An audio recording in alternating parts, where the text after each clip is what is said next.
Hey guys, Yulia here. So today's garden tour will be a real treat. This garden is off my friend Patty's, and our relationship started as a landscape designer and a client, and it kind of quickly progressed into friendship. So we didn't really do any of the formal garden plans that I usually do. I think I did a hand sketch and maybe a few renderings, which I will post at the end of this video. But basically, only after a few garden consultations, Patty took all of that information and turned her space into an amazing garden. All of the color schemes and plant combination, she pretty much came up with herself, which is amazing for someone who had no garden experience or design experience. I'm just so proud of her. And she's also an amazing friend and an amazing mom and an amazing wife. So in addition to all of that, Patty's also an actor and a health coach. And in her business, that is called Extreme Moderation Fitness, love the name, she helps people overcome obstacles leading to a healthy life. She works remotely, so you don't have to live nearby, and I will post all of her information in the description down below if you want to check it out. And I just love the philosophy of her business, which basically states the smaller the steps, the bigger the changes. I think it's just so kind of important to know that in life, health, and fitness. Anyway, let's check out her garden.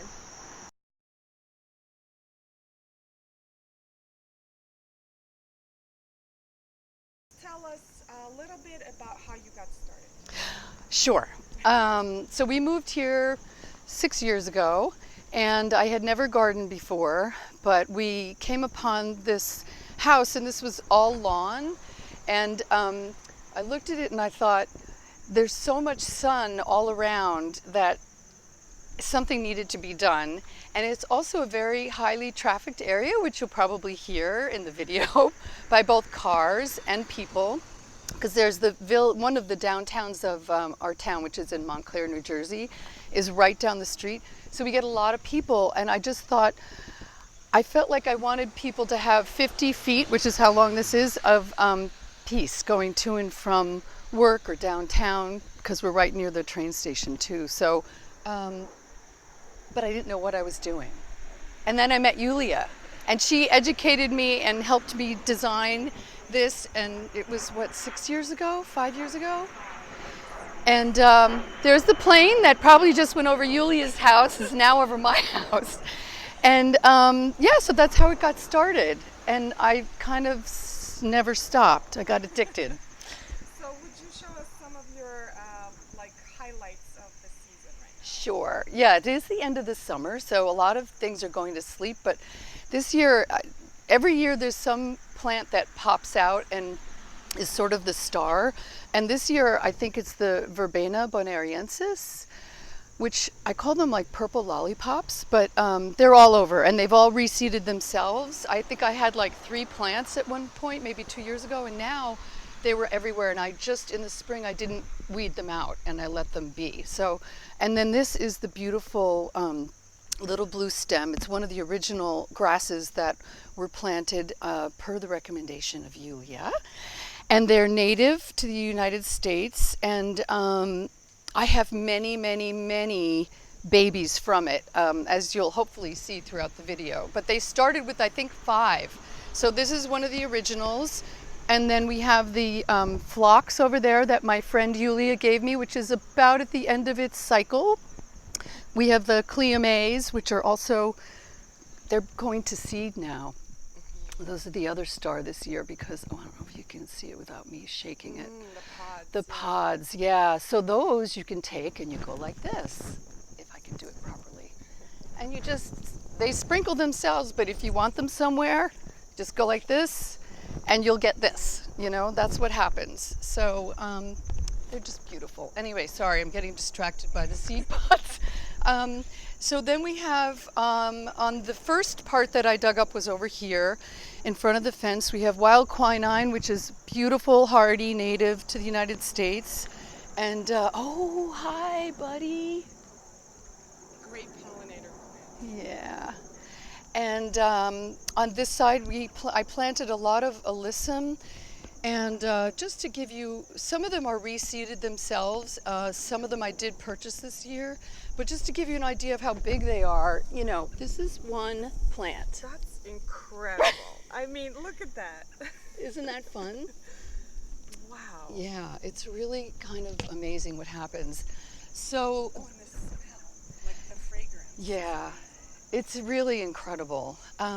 So on this side, the Devil's Strip, which is the last thing I did, I know we're going back and forth, but it has Alyssum and Cleomes and Verbena bonariensis, some feverfew right here, which we still have some left.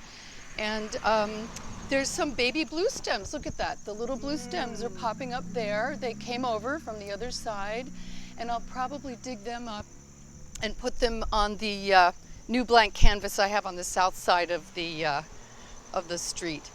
And then we have some lamb's ear that are babies from the originals that I got, and they're very hardy. And what do you call them? They're good workers, hard workers, because performers. Yes. They're great performers because they survive very well. Can we talk about that? Obvious. Huge. Yes, look at this. This is an Emory Paul, and I know, it's so big, And I had a problem with the dahlias this year, but you know, that's part of gardening. It just, sometimes they don't do as well as other years. More Verbena bonariensis, more Alyssum. These more loose leggy ones are kind of my favorite because they're very delicate, and they reseeded themselves, and I just let them be. And here we have our lovely aster, which, as you can see, this year it developed some sort of wilt that I actually sent to our local, the Rutgers Cooperative Extension. And I was really grateful that I did, because I thought I was going to have to pull this. I have 5 of them that I originally got. It was one plant that I purchased for $2. And it's just such a great performer at this time of year. And you can see there's only one tiny little purple bud up there, but it's usually covered in purple. But I was very grateful to have sent it out and get it tested, because I thought through my own research it was something that was going to require me to just pull out the plant completely. And I was told it was something else that I can just take care of early next year when it pops up again. So it didn't kill the plant, even though it looks like it did. But I was just very grateful for them to have given me that answer and not have had to pull it out. So, you know, we'll see what happens next year. And I'm mentioning it because this is also a reality of gardening. Sometimes these things happen. So, and then we have, more verbena. Amazing. Yeah. This combo is unbeatable. It's absolutely gorgeous. And you know, it's funny because it's called the stop sign garden because of the stop sign. And I really was thinking this year, well, what am I going to put at the bottom of that stop sign garden? I was thinking lavender or something conscious that I would plant. And before I knew it, it was taken care of for me by these gorgeous plants that reseeded themselves. So a lot of what I'm discovering is that I really need to stop trying to control things. It's a great lesson in my life. And there's some Guara. I don't know if it's too shaky to pan over, but that's also, I think I started with a few of those a couple years ago and was told that they were not going to come back in this area, but I'm getting a lot of them. So, you know, you just have to keep trying. And there's that other plane. Yeah. These are the Echinacea purpurea. And there's a weed. That's nice. That's also gardening, which I'm just going to go like this, but it's okay. It's fine. Here, okay. Yeah, so, and those are beautiful. I actually, a neighbor took a beautiful picture of a bee, a close-up of a bee on top of it recently, which I could give to you if you want. It's such a beautiful, and in this winter time, when the snow sits on them, they just are really beautiful. So I leave them. And the Veronica. These are the, yeah. Yep, they're past their blooms, but they are, I just let them be because it's part of their cycle. So, and then we have summer lobelia, I think they're called. Yeah, and I took some of them and put them on the inside of the border, which you'll see soon. And these are Verbena bonariensis. Oh, There's the car. this is the car. There's 5 stop signs at this intersection, so it's very active. That's why people needed peace for 50 feet. And then we have, of course, catmint, which is always great, and more lamb's ear. And that's it. Oh, well, okay. So that's such a great song. Okay, so we have this part I just did, I think, a month ago. And I used the no-dig method for the most part that I learned on Yulia's website.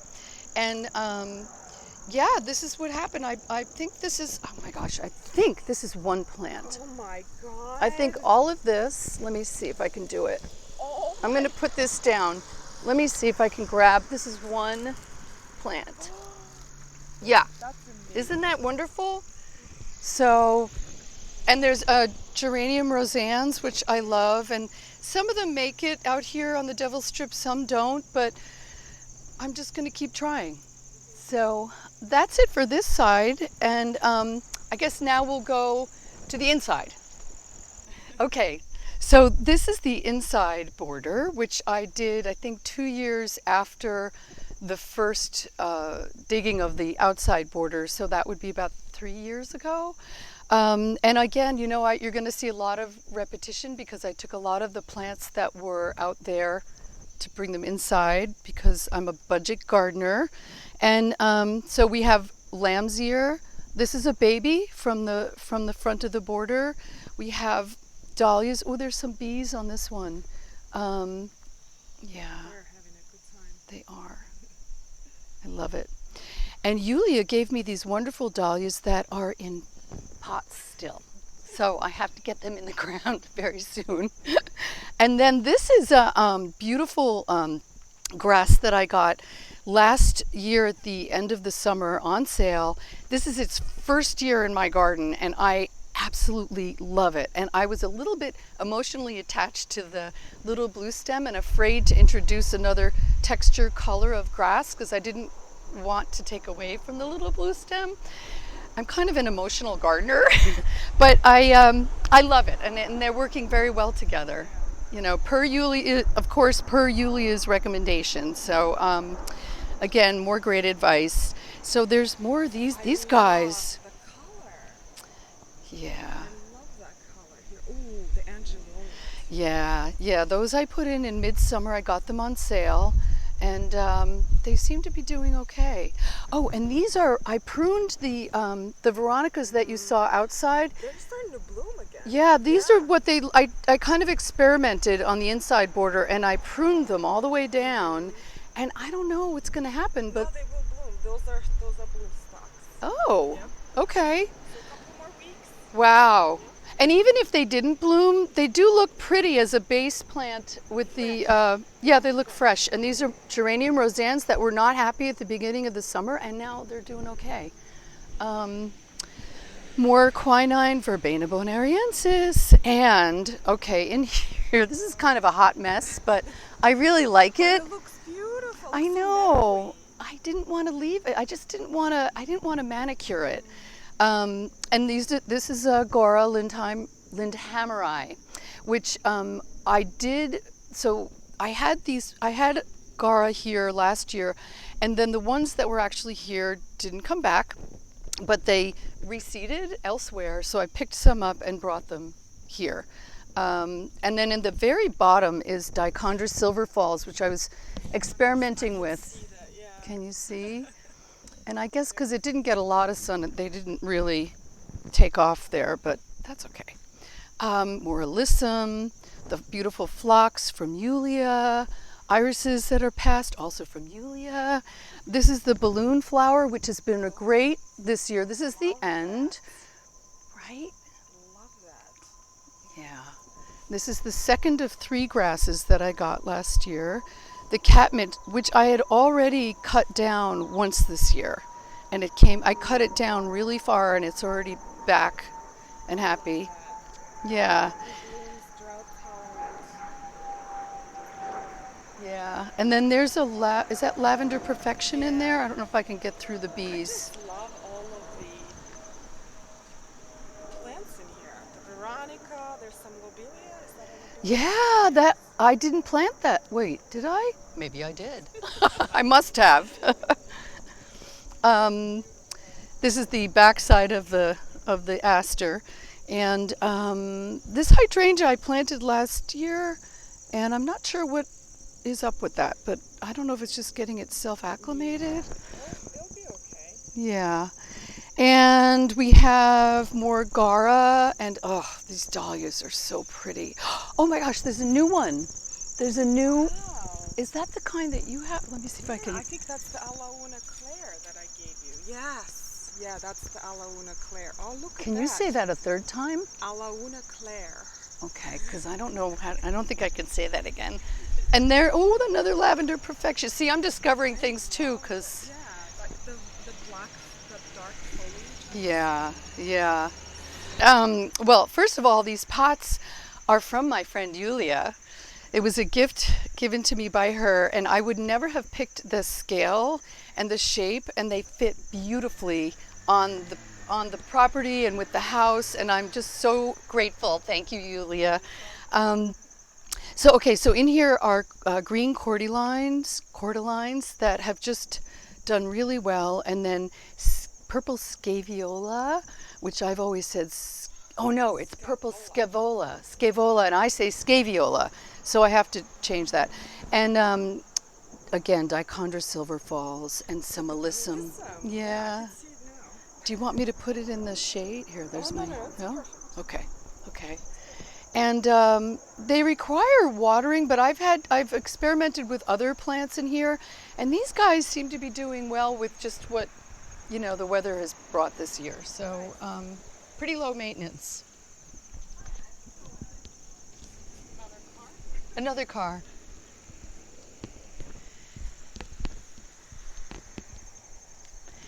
Okay, and then here we have, I don't know if you could have a tropical garden in New Jersey, but this is my attempt at it. So these are elephant ears from Costco. Yeah, they keep getting bigger and bigger. Yeah, they're a lot of fun. Look at that. And then, I love that. And then inside. Oh, you can see my shadow, but that's okay. I love the Caladiums. Yeah, those were from Home Depot. And Purple Shield? Mm-hmm. Purple Shield. Persian Shield. Can we do that again? Okay. Persian Shield. And you can see also, I'm not going to hide the fact that there's some that don't work. And I learned this year about Artemis Powis Castle, that they needed more sunshine, and I didn't give them what they needed, and I'm sorry. But that's, and there's in the back, there's window boxes. And this is another great lesson I learned, is that there are supposed to be Dichondra silver falls in the back. And the first year that I did them, they did great because I didn't have the elephant ears, and these window boxes needed watering. So I watered them every single day. And this year, we have been driving a lot. We haven't been home a lot, so they did not do well. And I'm thinking of next year either putting some kind of irrigation in there or just picking something else, like sedums. I have a box of sedums that are hidden down here. So, but I love the Dichondra silver falls so much. They create this beautiful blanket, but we'll see. And then I think on the next video, are we stopping here? I think we're going to stop here. And in the next one, we're going to take you around to the back of the property and the side, but we just wanted you to see that this is where we're leaving off, and the rest will pick up right around the corner. Thank you, Patty. Thank you. Bye.